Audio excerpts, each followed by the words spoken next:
Hello ගායිස් ඉතින් අද හුමේනියාවේ ගඟකට බහින්න. ඉතින් මේ තියෙන්නේ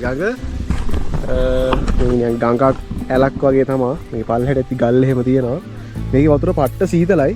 ජම්බුරත් නැහැ. අපි අද මේකට බහින්න කියලා ඉතින් තියන් ඉන්නේ නාන්න. මේ හැරේ තියෙන වාහන නෙල බාබකියෝ දානවා. ඒ වගේ දේවල් කරනවා.